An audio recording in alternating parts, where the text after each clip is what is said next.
send the energy from our body through their body now. And do that a few times as a way, so you really feel it. Then you open the Akasha around both you and your partner. And Juan's excessively sensitive to Akasha. And then you invoke the life force from Akasha through, and you can expand the effect quite substantially.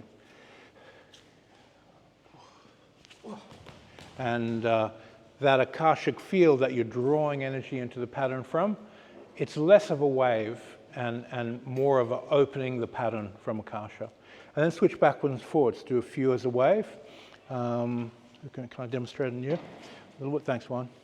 So same thing, you connect, open the vital and extend, and then and look at the timing of his reaction in his body. You can see the mechanical changes in his body that are being influenced as he gets issued.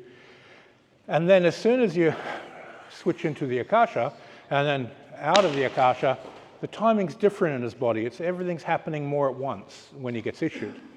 So if I do it as a wave, you can see his structure changing as the wave hits him. And go into Akasha, everything moves at the same time. So do three as a wave and then 3 invoking from Akasha, backwards and forwards. Akasha has a tendency to go straight into the field effect if you let it. You can draw an Akasha and send it as a wave if you wanted to. It follows whatever you want, you tell the energy to do. But as a general theme, when you're drawing from Akasha, you're drawing into a field, into a pattern. So time inside the pattern stretches out. When you're doing a wave, it's A, B, C, D, 1, 2, 3, 4 in time. It's linear. As soon as you energize a pattern from Akasha, it's not linear.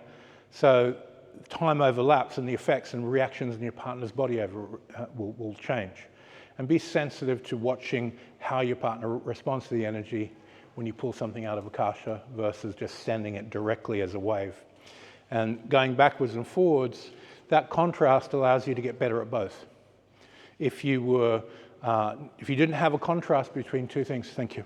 If you didn't have that contrast there, then the problem's going to be that it'll get a bit muddled. So you do one, backwards, forwards, and every time you switch back, because there's so much difference, you can amplify each end of that spectrum and become better at both ends, both methods. Okay, partner up, have a play.